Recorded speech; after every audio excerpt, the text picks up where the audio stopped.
Hickox. Let me tell you a little bit about chickens in the Bosque. We're a primarily vegetarian place, so we haven't focused on animals. Also, animals take a lot of work. They can be very demanding. They have needs that plants don't have. So we've really wanted to focus on the plants first. But over time, we've thought about having a few different selected animals. The first one we picked was chickens, and we made a chicken coop and got some chickens. Unfortunately, the pen was not fully completed, and so the chickens were killed by the dogs.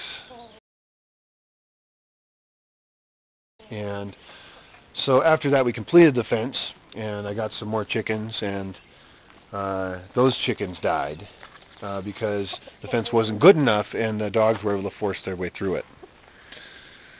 So on the third attempt, we built a whole different chicken coop. It was made out of cyclone wire, so the dogs wouldn't be able to get through it, because they actually could rip right through the chicken wire. They're very motivated to kill the chickens.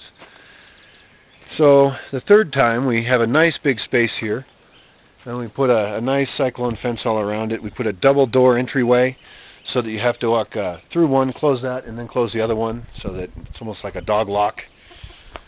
And just in the last day of work, the door to it was left open, killing the chickens that were living inside because the dogs got them once again. At that point, we were pretty discouraged by it all, but we pushed through after some time, and I decided we were going to try it out. I got some Rhode Island Reds. I went to a shop in Morelia and purchased the breed of chicken that I prefer, which is Rhode Island Red. And I got 1 rooster and 3 hens.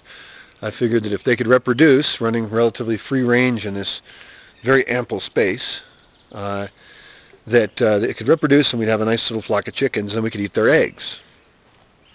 Well, eggs aren't completely vegetarian by some people's standards, but we've decided that eggs are really great, and most of our guests really appreciate them. And farm fresh eggs from happy chickens sounds like a good way to start.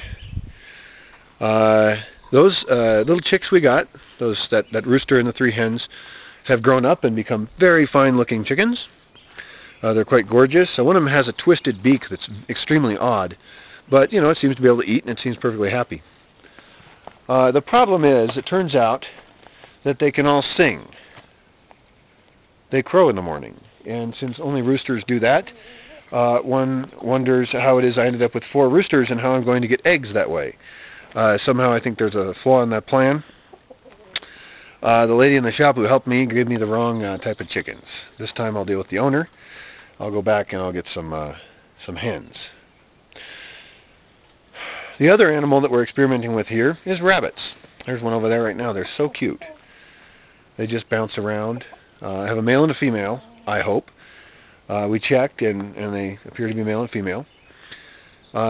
We haven't handled them much because they're out in this big space, but our goal with them isn't to bug them too much. It's a very large space. They dug, actually, a little hole, so we don't even provide them with a wire cage or anything like that. They can live how they think they should live here. There's quite a bit of shelter and little spots and logs to dig under.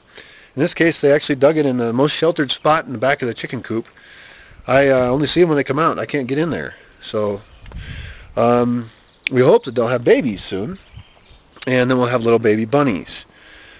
You might wonder, why, if we have vegetarian food, are we raising bunnies? Well, it's for meat.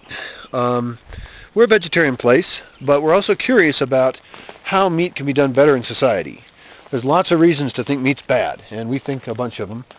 We don't like the industrialized meat system. We don't like how the animals are treated. We don't like how natural resources are used. We don't like the chemicals and medicines that go in them or the hormones that affect us. We don't like the centralized raising of them and the long transport through potentially bad health conditions aspect of much industrialized meat. But not all meat has to be industrialized. There's some people who are vegetarian, it depends on your reasons for being vegetarian, who, if there was a proliferation of deer, would not think it bad to harvest deer. In fact, humans seem to have evolved eating meat. It may have been important for certain stages of our evolutionary development to eat meat, to be able to grow brains big enough to be the weirdos that we are. So we don't want to find meat eating necessarily bad completely. And so what we want to do is be very conscious about the decisions we make. with the rabbits, they would definitely be here for killing and for eating their meat and also tanning their skin. Rabbits are a good choice for a variety of reasons. First, they're small, so they're small packages of meat that you can just harvest when you want, unlike a cow, which you have to have a lot of need for meat to be willing to kill a cow. Second, they're very light on the land. They have soft little feet. They're here natively already, and so they're also natural to the system. Bunnies are also one of the most efficient converters of food mass to protein. They can also eat native plants. So if we've got a very lively biosystem here, they should be able to survive without importing other foods. For now, because it's the dry season, we are importing some other foods for them. But we also are able to give them lettuce from the pool garden. So they're pretty happy guys. They're very healthy. So one other thing about the rabbits is that these are California race rabbits, a breed. And I selected that one because it's a nice general rabbit that's good-tempered and has a nice pretty fur.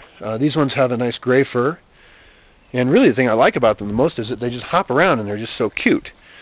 Which may actually pose a problem for us because we're going to have to kill them if we think we're going to eat them. And that'll be kind of hard. But I guess that's part of the game if you're going to be a meat eater. In my opinion, it's a little bit hypocritical to eat meat if you're not willing to raise it and kill it. I'm tempted when people come here because we have a vegetarian diet and they say to us, oh, I have to have meat or I feel like I haven't eaten. I'm tempted to just hand them a rabbit and a bunny. No, I'm sorry, a bunny and a knife and see if they are willing to kill for their meat. I would certainly respect a person more if they were willing to kill the meat that they want to eat. I may have my own troubles with that when we get to that stage.